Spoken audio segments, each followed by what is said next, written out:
여보, 정신 차려봐. 나 알아보겠어?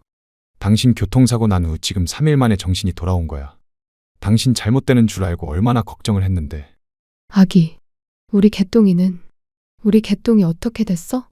당신과 날 닮은 우리 개똥이 잘 태어나서 신생아실에 있어. 걱정 마. 정말? 정말 우리 아기 세상에 잘 태어났어? 나 좀 일으켜줘. 우리 개똥이 당장 보고 싶어. 어? 근데? 왜 아들이 아니라 딸이야? 아, 그게 의사 선생님께서 초음파 판독을 잘못하셨나 봐. 생각해보면 아이가 늘 옆만 보여줬잖아.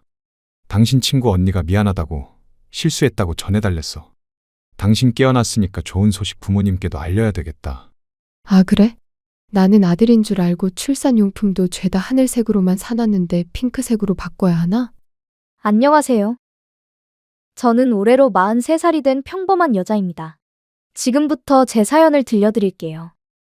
우선 저는 다소 늦은 나이에 출산을 하게 되었습니다. 남편과는 나름 꽃다운 나이였던 28살에 빠르지도 느리지도 않게 적당한 나이에 결혼을 했는데요. 신혼생활을 좀 즐기고 난 후 조금 천천히 아이를 가질 거라는 가족 계획을 세우며 그때부터 사랑하는 남편과 신나게 신혼생활을 즐겼어요.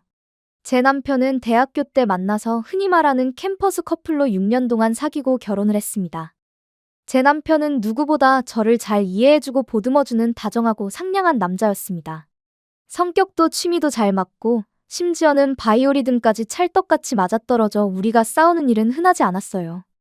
시부모님께서는 이런 저희를 보며 혀를 차시곤 했지만 그때까지만 해도 아무 생각 없이 겉으로는 내내 웃으며 지냈습니다. 남편과 저는 우리가 마음만 먹으면 금방 아이가 찾아올 거라고 믿었는데 그게 제 착각인 줄은 젊었을 적엔 몰랐던 거죠.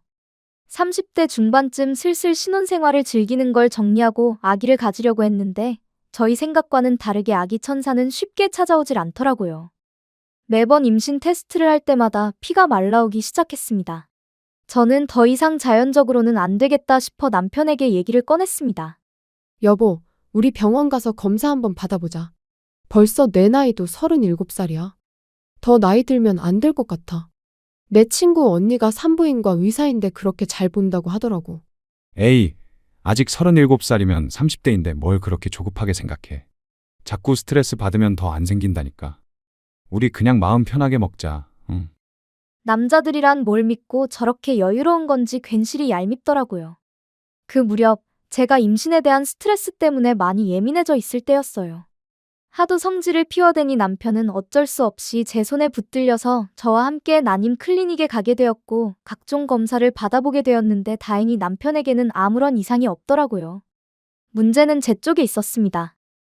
나팔관 한쪽이 혹으로 막혀 있었는데 제거를 하게 되면 곧 임신이 가능할 것 같다고 했습니다.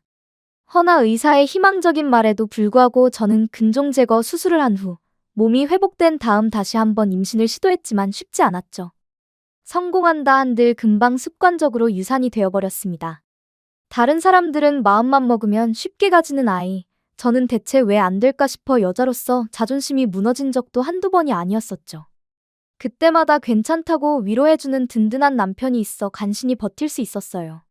그렇게 3년이란 시간이 흘렀고 몇 년에 걸쳐 계속된 노력 끝에 저희는 마침내 결실을 맺게 되었습니다.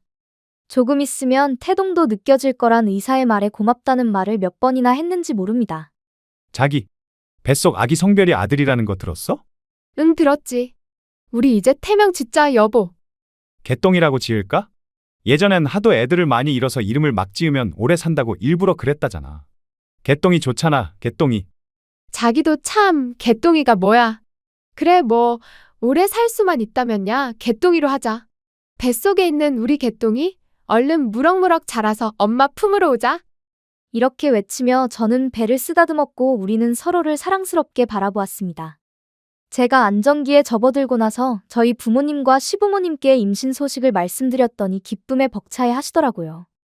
냉랭하기만 했던 시부모님께서는 뱃속 아이가 아들이라 더 좋았던지 제 손을 부여잡고 장하다라고 말씀하셨고 저희 부모님께서도 여태 졸인 마음을 부여잡으시면서 눈물까지 흘리셨습니다. 우리 아들의 존재는 그야말로 축복이었어요. 개똥이는 임신 기간 내내 별 이벤트 없이 무럭무럭 잘 자라주었죠. 드라마에서 봤던 입덧도 심하지 않게 해줬고 임신 기간 내내 단 하루도 행복하지 않은 날이 없었습니다.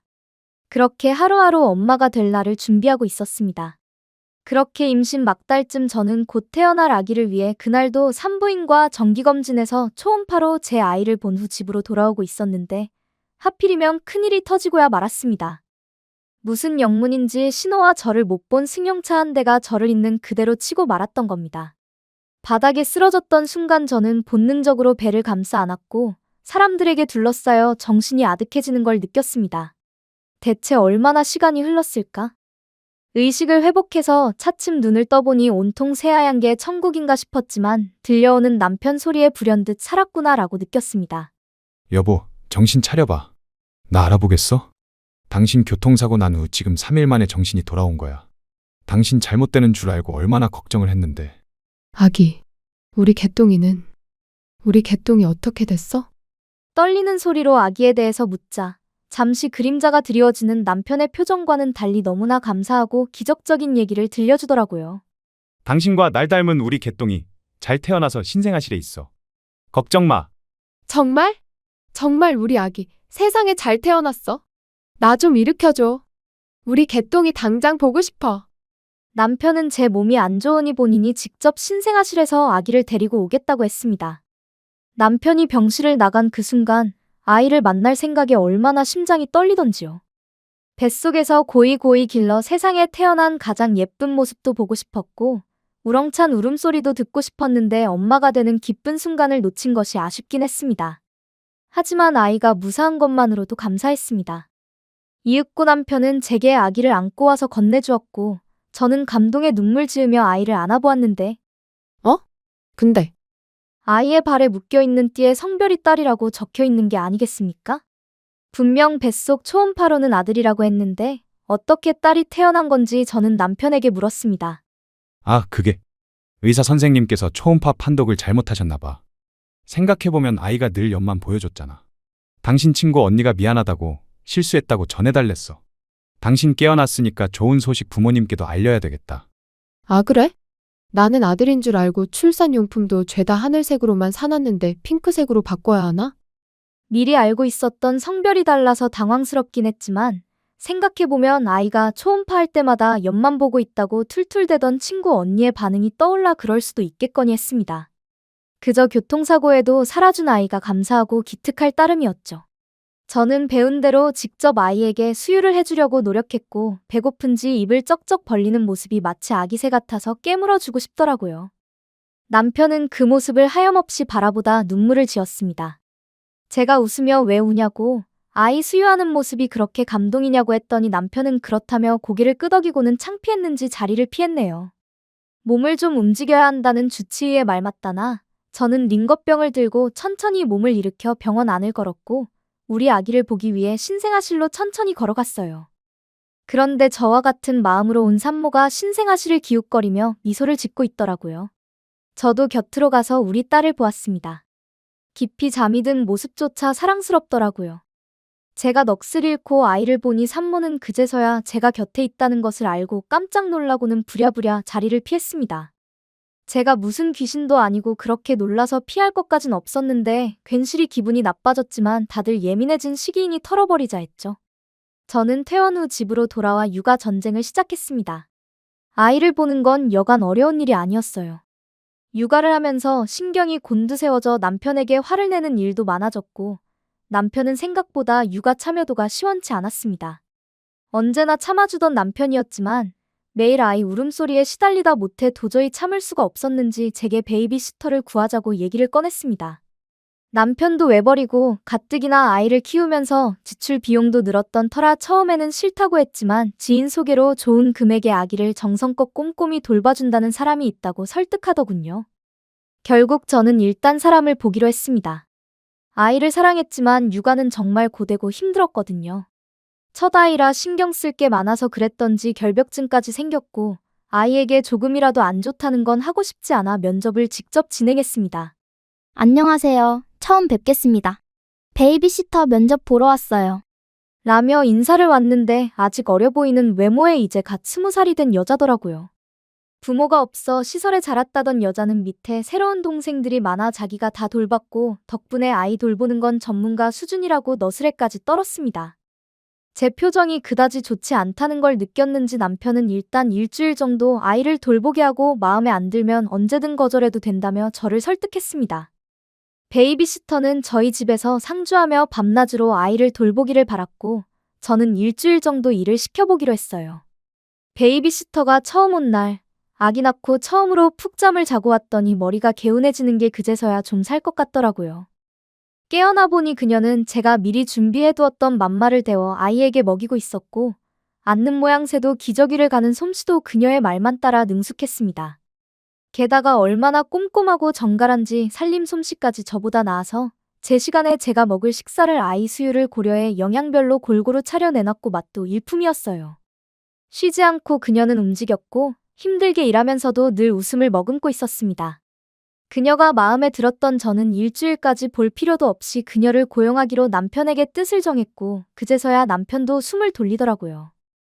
물론 제가 고용하고 돈을 주는 입장이었지만 저는 그녀와 자매처럼 잘 지냈고 힘든 그녀를 위해 바깥 바람을 쐬게 하며 휴식 시간을 주고는 했습니다.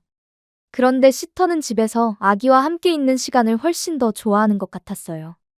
저는 고마워서 급여 날 보너스로 돈을 더 챙겨주었고 베이비시터는 통장 잔고를 확인했는지 제게 놀라서 말하더군요. 언니, 뭘 이렇게 많이 넣었어요? 이러지 않아도 괜찮아요. 내가 너무 고마워서 그래. 우리 지민이 너무 잘 봐주고 예뻐해주는 것 같아서. 실은 조만간 내가 직장에 복귀해야 할 것 같은데 앞으로도 잘 부탁한다고 뇌물 주는 거야. 그러니까 절대로 그만둔다는 소리 하면 안 돼. 알았지? 라고 장난기 어린 소리를 하자 베이비시터의 눈이 빨갛게 번졌습니다. 맨날 저한테 고맙고 미안하다는 말을 하는데 고마운 건 그럴 수도 있지만 미안한 건 왜 미안한지 가끔 의아하기도 했어요. 직장을 다시 복귀하게 된 저는 그녀 덕분에 안심하고 일할 수 있었습니다. 육아에서 벗어나 바깥일을 하니 정말 살 것 같더라고요.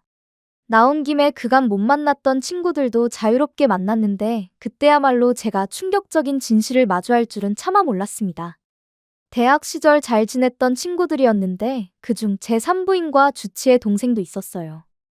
친구는 저를 보며 인사했지만 어쩐지 불편해 보이는 얼굴이었고 기분 탓인지 저와 말을 섞을 때는 특별히 말을 아끼는 듯 하더라고요.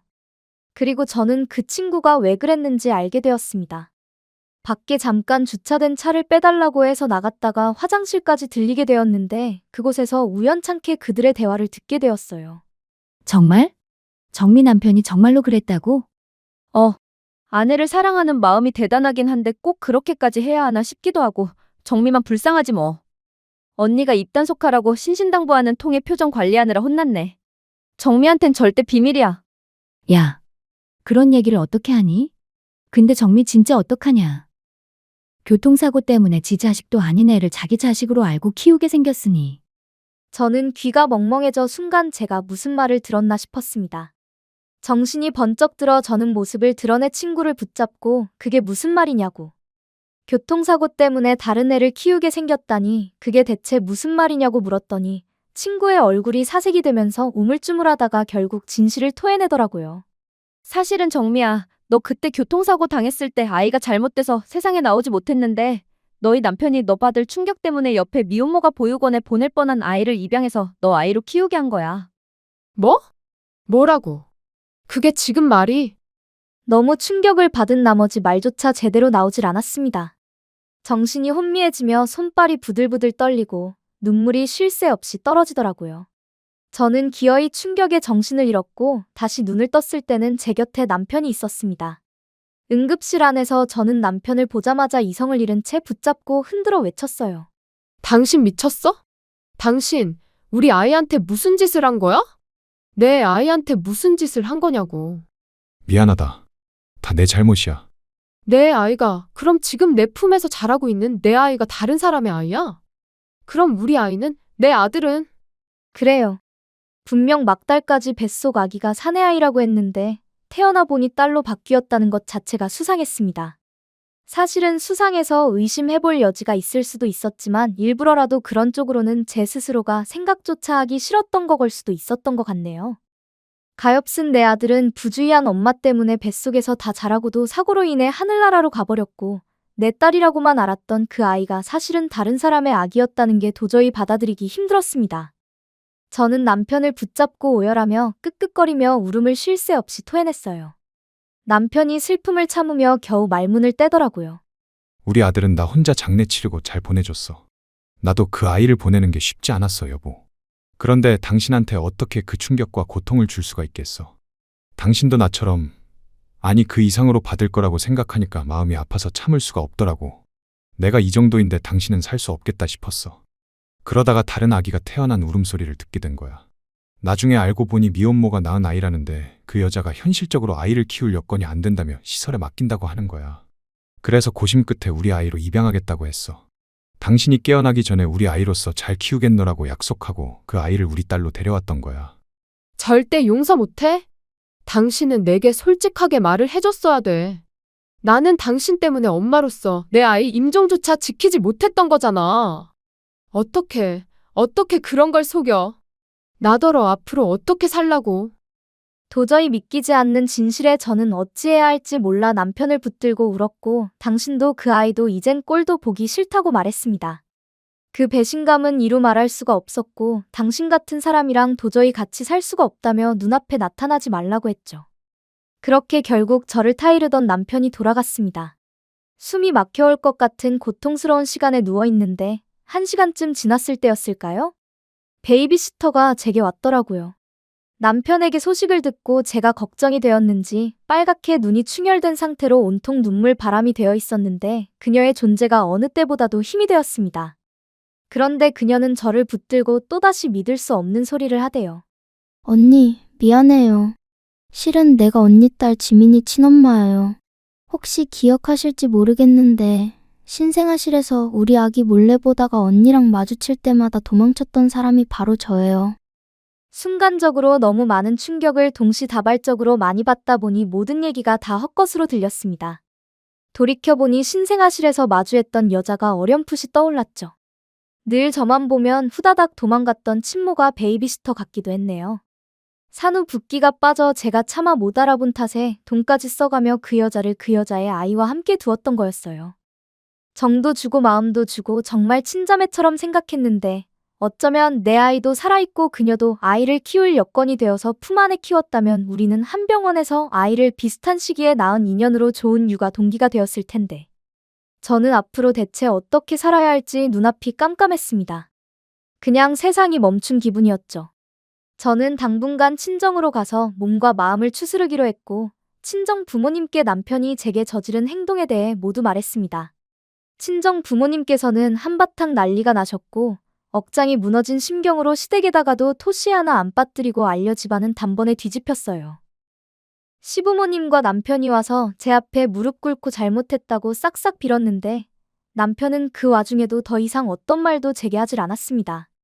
저희 부모님께서는 이혼을 한 해 만에 하며 남편을 몰아갔지만 지금 생각해보면 남편 심정도 말이 아니었겠죠. 누구보다 아이를 바라고 기다리며 제 곁에서 지켰던 사람인데 그 마음도 오죽 쓰릴까 싶었습니다만 그땐 남편에게 받은 배신감에 가슴이 쓰라리고 미칠 것만 같아서 모든 원망을 남편에게 쏟아부었어요. 저는 부모님과 함께 아이를 묻었다던 강으로 가서 큰 슬픔에 주저앉아서 오열했습니다. 심장이 뒤틀리는 것 같고 숨을 쉬질 못하겠더라고요. 뱃속에서 그토록 귀하게 품었건만 어미의 칠칠치 못한 실수로 세상에 빛조차 보지 못한 채 떠나보내야만 했던 내 아이에게 너무 미안해서 소리내어 울었습니다. 그렇게 저는 친정집으로 돌아와 1년이란 시간을 보냈습니다. 1년 동안 남편은 연락이 없었어요. 친정 부모님께서는 아슬아슬하게 저를 바라보다 조심스럽게 말씀을 하시더라고요. 이제 그만 돌아가거라. 1년이면 너희 남편도 많이 힘들어질 거야. 너한테 얘기 말라 했지만 한 번도 빼놓지 않고 하루에 한 번씩 꼬박꼬박 전화해서 너 상태에 대해 묻고 걱정하고 했어. 다 자기 잘못이라면 너 원망조차 하질 않았다. 그런 사람 맘도 아프게 하지 말고 얼른 곁으로 가. 저는 부모님의 말씀에 몇 날 며칠 밤을 새며 고민을 했고 굳게 마음을 다잡고 저희 집에 돌아갔습니다. 그곳에 훌쩍 큰 아이와 마치 나의 자매 같았던 베이비시터가 그대로 있더라고요. 베이비시터는 저를 보더니 반갑게 맞이하며 눈물을 글썽거렸습니다. 돌아와줘서 고마워요, 언니. 지민이도 언니를 얼마나 찾았는 줄 몰라요. 제가 자격이 없어서 늘상 언니만을 찾더라고요. 지민이 이제 엄마 아빠 말도 잘해요. 보세요. 그 어린 아기는 저를 기다렸다는 듯 오랜 시간 떨어졌는데도 낯 한 번 가리지 않고 제게 폭 안겼습니다. 제게 안기면서 엄마 하는데 베이비시터가 제 사진을 많이 보여주며 엄마 이제 곧 오실 거라고 이분이 엄마라며 계속 알려줬다고 하더라고요. 따뜻한 아이의 온기를 마주하니 저는 주책맞게 눈물이 왈칵 쏟아졌고 지민이를 안고 펑펑 쏟았네요. 소식을 들은 남편이 반차를 써서 집으로 돌아왔고 저를 단번에 부여안고 우리들은 울음바다가 되었습니다. 마음이 진정되자 베이비시터가 무릎 꿇고 그간 제가 없어 미뤄왔던 뜻을 전했습니다. 언니, 저 이제 지민이 안 보려고요. 처음에는 너무 마음이 아팠는데 좋은 부모님 밑에서 잘 자라게 하는 게 지민이를 위한 일인 것 같아요. 갈게요. 그동안 정말 감사했습니다. 그렇게 말하며 자리를 일어섰는데 작별 인사를 제대로 할 겨를도 없이 연기처럼 사라져버리고 말았습니다. 저는 남편과 아주 오랜 이야기를 한 후 현실을 제대로 받아들이고 지민이를 제 딸로 키우기로 했어요. 힘은 들었지만 말문이 트여서 제게 엄마라는 아기를 보니 참으로 사랑스러워 통통한 볼에 뽀뽀도 해주고 안아주고 떠나간 우리 아들 못지않은 사랑으로 키우기로 했답니다. 그리고 자라나는 딸아이 얼굴에 베이비시터의 얼굴이 간혹 보이면서 그 아이가 종종 생각이 났는데 혹여나 잘 지내고 있는지 안부가 궁금하더라고요. 그 아이도 부모 없이 시설에서 자라 힘든 일이 많았을 텐데 참 구김도 없이 바르게 자란 모습이 맴돌았습니다. 저는 남편과 의논해서 베이비시터를 수소문해서 찾아 집으로 다시 불렀고 우리 부부는 큰 결정을 하게 되었어요. 21살짜리 그 아이를 저희 딸로서 입양하기로 했던 겁니다. 아직도 그 아이의 믿을 수 없다는 얼굴과 큰 눈에 그렁그렁 맺힌 눈물이 마음이 아프네요. 모두가 상처를 가진 우리 네 식구는 모진 풍파를 겪고 가족이라는 이름으로 하나가 되려 하고 있었습니다. 가끔 하늘을 멍하니 보며 그곳에서 행복하게 있을 우리 천사 같은 아들에게 미안하고 채가 쉬지 않는 슬픔이 일기도 해요. 그렇지만 제 곁에 있는 두 딸을 보며 마음에 큰 위안을 받으며 살아가고 있습니다. 사랑은 나눌수록 배가 된다는 말이 맞는 것 같아요. 딸들과 함께 살면서 그동안 무수히 많은 일들이 있었지만 그 얘기들은 저희만 간직하기로 할게요. 아무튼 저희 가족은 그 어느 때보다도 행복하게 잘 살고 있습니다. 앞으로도 우리 가족이 변함없이 잘 살기를 바라며 자꾸만 말이 길어져 이만 사연을 줄이겠습니다. 감사합니다.